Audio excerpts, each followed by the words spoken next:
মুহাম্মদ রাসূলুল্লাহ সাল্লাল্লাহু আলাইহি ওয়াসাল্লাম বলছেন, বিশ্বনবী বলেছেন, ওয়ারাজুলু তাসাদদাকা বিসাদাকাতিন ফাহাক্ফা হাত্তা লা তা'লামা শিমালুহু মা তুনফিকু ইয়ামিনুহু। বিশ্বনবী নবী মুহাম্মদ রাসূলুল্লাহ সাল্লাল্লাহু আলাইহি ওয়াসাল্লাম বলছেন, যে ব্যক্তিটা এমন ভাবে দান করে, ডান হাতে দান করলে বাম হাত বুঝতে পারে না, বাম হাতে দান করলে ডান হাত বুঝতে পারে না। বা এক কথায়, যে ব্যক্তিটা গোপনে দান করে আল্লাহকে খুশি করার জন্য, আল্লাহকে রাজি করার জন্য, যেই ব্যক্তিটা দান করে সেই যেন আল্লাহর আরশের ছায়াতলে স্থান পাবে।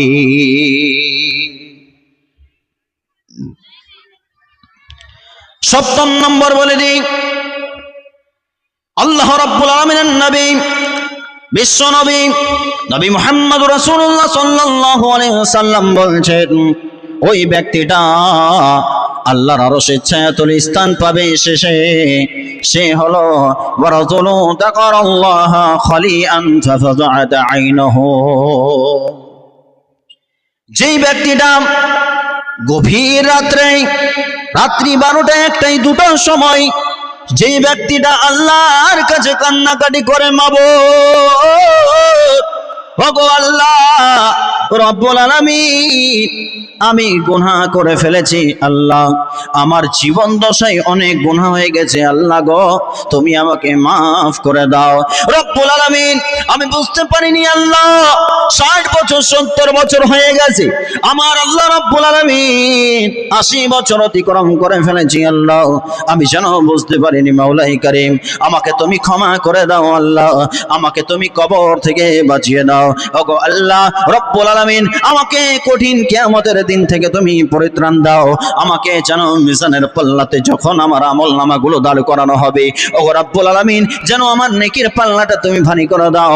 ওগো মাওলাই কারীম, আল্লাহ আমি তোমাকে দেখিনি, আমি তোমাকে আল্লাহ দেখিনি, কোনোদিন দু চোখে তোমার দর্শন হয়নি আল্লাহ, কিন্তু তোমার ভয়ে তোমার প্রেমে পড়ে রব্বুল আলামিন গো, আজকে আমি যেন কন্দন করেছি রব্বুল আলামিন, ওগো আল্লাহ তুমি আমাকে যেন মাফ করে দাও। জি, 7 শ্রেণী মানুষ আল্লাহর আরশের ছায়াতলে স্থান পাবে, তার মধ্যে শেষে আপনাকে বললাম, আল্লাহর ভয়ে যে কন্দন করে, আল্লাহর ভয়ে যে কান্না করে, সেই ব্যক্তিটাকে যেন আল্লাহ নিজের আরশে ছায়াতলে রাখবে। আজকে বলেন দেখি, কতগুলো মানুষ সমাজে আল্লাহকে ভয় করে?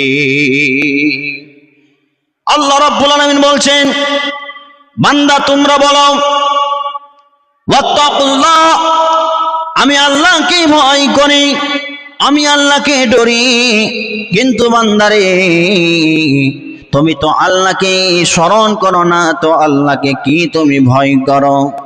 হে বান্দা, তোমাকে সব সময় আল্লাহকে ভয় করতে হবে। কেমন ভয় করতে হবে? ওই যে একটা ঘটনা, একটা যুবক, একটা যেন যুবক তার চাচাতো বোনের কাছে গিয়ে, কাকাতো বোনের কাছে গিয়ে, সেই কাকাতো বোনটা যেন কোনো বেড়ে পড়ে গেছে, কোনো সমস্যায়, কোনো আপনার কিনা আর্থিক সমস্যায় পড়ে গেছে।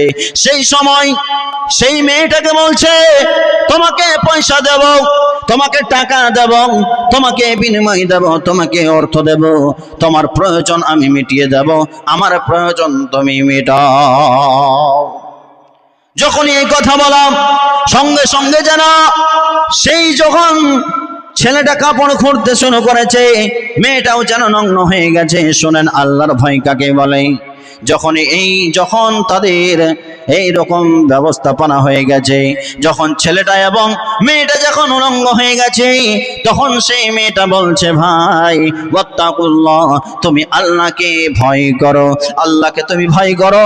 আল্লাহ বলে কেউ একজন আছেন, আমাদের সৃষ্টিকর্তা, আমাদের রব, আমাদের পালনকর্তা, আমাদের মাবুদ, আমাদের বিচারক, যিনি কঠিন কিয়ামতের দিনে লক্ষ কোটি মানুষের মাঝে আমাদের বিচার করবেন, সে আল্লাহকে তুমি ভয় করো। সঙ্গে সঙ্গে যেন সেই ছেলেটা কি করলাম, সঙ্গে সঙ্গে যেন সে উঠে গেল, উঠে গিয়ে বলছে, বোন তোমাকে আর আমি খারাপ কাজে লিপ্ত করব না, তোমাকে আমি আর জিদ করব না, তুমি তোমার প্রয়োজন মিটিয়ে নাও। কারণ আমি আল্লাহ রাব্বুল আলামিনকে ভয় করতে লাগলাম এবং আমি আল্লাহর উপরে যেন ভয়টা আমার ইতিমধ্যে চলে আসলো। যে তাহলে এরকম ভয় করতে হবে, এইরকম ভয় করতে হবে, আপনাকে আমাকে ভয় করতে হবে। কটা বললাম? 7টা বলেছি। বিশ্বনবী বলেছেন এই হাদিসের মধ্যে, সাবআতুন ইউজিল্লুহুমুল্লাহু ফি দিল্লিহি ইয়াওমা লা দিল্লা ইল্লা দিল্লুহু, ইমামুন আদিলুন, নেক পরায়ণ নেতা হতে হবে। সমাজে কি নেক পরায়ণ নেতা আছে? শর্টে বলে দিই 7টা। সমাজে নেক পরায়ণ নেতা আছে? বিশ্বনবী নবী মুহাম্মদ রাসূলুল্লাহ সাল্লাল্লাহু আলাইহি সাল্লামের কাছে যখন চলে আসলেন, ওই যে একটা মেয়ে চুরি করেছিল তার নাম হলো ফাতেমা, এবং তারা অনেক বড় বংশের ছিল, এবং তখন বিশ্বনবীজিকে বলছেন, ইয়া রাসূলুল্লাহ, বিশ্বনবীজি গো, এর কোনো ব্যবস্থা কি করা যায় না? ফাতেমা আমার মেয়েটা যেন বেঁচে যায়, এর কি কোনো ব্যবস্থা করা যায় না?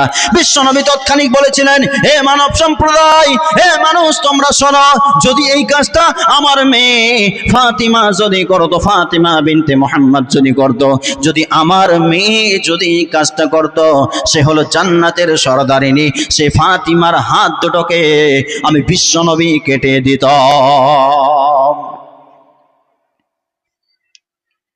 এই হলো বিচার।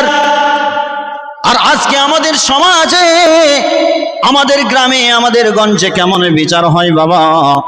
বিচার তো সঠিক হয় না, উল্টা পাল্টা বিচার হয়। যে এরকম বিচার করলে হবে না। কঠিন কিয়ামতের দিনে যিনি বিচার করবেন, ন্যায় যিনি বিচার করবেন, আল্লাহ রাব্বুল আলামিন পৃথিবীর বিচারগুলোকে দেখে ফেরেশতাদেরকে বলে, দেখ দেখ, তোরা দেখ আজকে আমার বান্দারা কেমন বিচার করছে। এতটুকু মগজ নিয়ে, এতটুকু ব্রেন নিয়ে তারা বিচার করছে, কোরআন হাদিস অনুযায়ী তারা বিচার করে না। আল্লাহ রাব্বুল আলামিন কোরআনুল কারীমের মধ্যে বিচারের ব্যাপারে বললেন, ওয়া মান লাম ইয়াহকুম বিমা আনজালাল্লাহু ফাউলাইকা হুমুল ফাসিকুন। আমি আল্লাহ রাব্বুল আলামিন পৃথিবীর মুখে, পৃথিবীর জমিনে, দুনিয়ার জমিনে যেটি আমি কোরআন অবতীর্ণ করেছি, সেই কোরআন অনুযায়ী যদি বিচার ও ফয়সালা না হয়, তাহলে সে যেন হয়ে যাবে পাপী ব্যক্তি, যেন সে হয়ে যাবে। তাহলে সে যেন পাপী ব্যক্তি হয়ে গেল। দ্বিতীয় নম্বরে, ওয়াসাবুন নাসা ফি ইবাদাতি রাব্বি ওয়াসাবুন নাসা ফি ইবাদাতিল্লাহ, যে ব্যক্তিটা যুবক বয়সে আল্লাহর ইবাদত করবে। 3 নম্বরটা, যে ব্যক্তিটার দিলটা মসজিদের সঙ্গে সংযুক্ত থাকবে, সেই জন্য আল্লাহর আরশের ছায়াতলে স্থান পাবে। 4 নম্বরে থাকবে ওই 2 জন মানুষ যারা দিনের জন্য ভালোবাসা, দিনের জন্য পৃথকতা করে, সেই রকম লোক কঠিন কিয়ামতের দিনে সূর্যের আপনার কিনা তাপে যখন মানুষের মগজ গলে গলে পড়বে, তখন আল্লাহর আরশের ছায়াতলে স্থান পাবে। 5 নম্বরে, সেই ব্যক্তিটা যাকে সুন্দরী রূপসী নারী প্রস্তাব দিল এবং সেই প্রস্তাবটা প্রত্যাখ্যান করলো, সেই ব্যক্তিটা আল্লাহর আরশের ছায়াতলে স্থান পাবে। 6 নম্বরে, সেই ব্যক্তি ওয়ারাজুলুন তাসাদ্দাকা বিসাদাকাতিন, যে ব্যক্তিটা কি করলো? সাদকা করলো, এক হাতে সাদকা করলো, অপর হাত টের পেল না, জানতেও পেল না, সেই ব্যক্তিটা আল্লাহর আরশের ছায়াতলে স্থান পাবে। 7 নম্বর ব্যক্তিটা হবে ওই যেই ব্যক্তিটা আল্লাহর ভয়ে কন্দন করে, সেই ব্যক্তিটা যেন আল্লাহর আরশের ছায়াতলে স্থান পাবে। তাহলে বাপ আমার, ভাই আমার, সবাই আমরা ভেবে দেখব যে আমরা কি এই 7 শ্রেণী মানুষের মধ্যে কি আমরা আছি? আমার সময় শেষ। শেষে একটি মাকে নিয়ে গজল বলে দিই, ছোট্ট একটি গজল। বেশ কিছু মানুষের রিকোয়েস্ট, আপনার সোশ্যাল মিডিয়াতে হুজুর বলবেন, এই গজলটি বলে আমি নেমে যাব। আমার সময় আমাকে উত্তর দিয়েছে, আমি সময়ের খুব বড় কায়েদ, কারণ অভ্যাস হয়ে গেছে সময়ের উপরে বিষয়ভিত্তি, আর সময়ের উপরে কথা বলতে বলতে অন্য বক্তাকে বসিয়ে রেখে আমি তাকে অসম্মান করতে চাই না। তাই আমি একটি গজল বলবো ছোট্ট, এবং আমি এখান থেকে বিদায় নেব। সেই গজলটি আপনারা সবাই সোশ্যাল মিডিয়ার মধ্যে দেখেছেন বা শুনেছেন, খুব হিট একটি ভাইরাল গজল চলছে বর্তমানে। মাগো তোমার মতো হলই না কেহ আমায় বুকে টানি আঁচল দিয়া মোছে না কে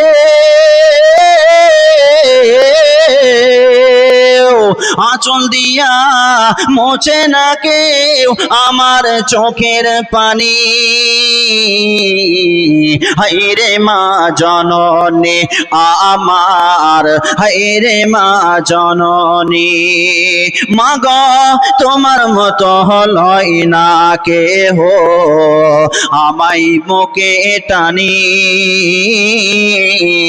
আঁচল দিয়া মোছে না কে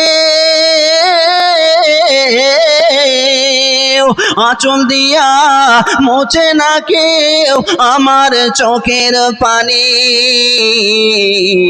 হায়রে মা জননী আমার হায়রে মা জননী চইলা গেলা কোন অজানায় আমায় নিলা না পথে বইয়া কান্দি আমি নাই যে ঠিকানা চইলা গেলা কোন অজানায় আমায় নিলা না পথে বইয়া কান্দি আমি নাই যে ঠিকানা জীবন আমার যাইবে কেমনে জীবন আমার যাইবে কেমনে একটু ভাবনি হায়রে মা জননী আমার হায়রে মা জননী ভাগ্য দশে রইল বাবা দূরেতে এখন অনাদর কাটে মাগো আমারে জীবন ভাগ্য দশে রইল বাবা দূরেতে এখন অনাদর কাটে মাগো আমারে জীবন বাবাও নাই মাও নাই বাবাও নাই মাও নাই দুঃখী আমি এমনি হায়রে মা জননী আমার হায়রে মা জননী মাগো তোমার মতো হলই না কেহ আমায় বুকে টানি আঁচল দিয়া মোছে না কে আমার চোখের পানি অগ হায়রে মা জননী আমার হায়রে মা জননী মাশাআল্লাহ আলহামদুলিল্লাহ।